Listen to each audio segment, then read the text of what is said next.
शनिवार म्हटलं की थोडा आराम, थोडी मजा आणि काहीतरी नवीन अनुभवण्याची इच्छा असते.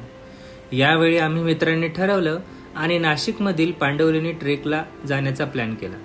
सकाळी लवकर निघालो तेव्हा हवेत गारवा होता आणि आभाळ ढगांनी भरलेलं होतं. त्या वातावरणामुळे प्रवासाची सुरुवातच खूप छान झाली. पांडवलेनीच्या दिशेने जाताना रस्त्यातील प्रत्येक दृश्य मनाला शांत करत होतं.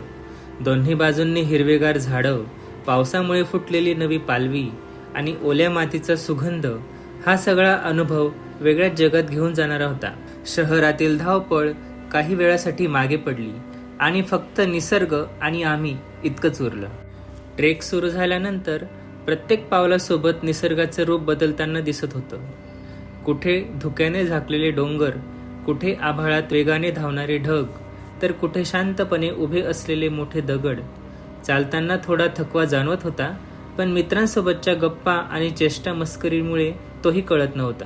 थोड्या वेळाने आम्हाला सूर्योदयाचं अप्रतिम दृश्य पाहायला मिळालं.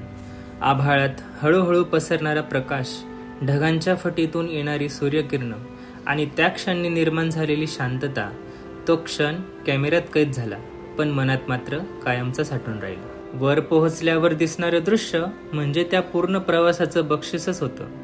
सभोवताली हिरवागार परिसर, धुक्यात हरवलेले डोंगर आणि शांत वारा. त्या क्षणी जाणवलं की निसर्ग आपल्याला काही बोलत नाही, पण खूप काही शिकवून जातो. या ट्रेकमध्ये आम्ही खूप फोटो काढले, काही सुंदर क्लिप्स शूट केल्या आणि अनेक आठवणी जमा केल्या. दिवस संपला, पण त्या दिवसाची शांतता आणि आनंद अजूनही मनात तसाच आहे.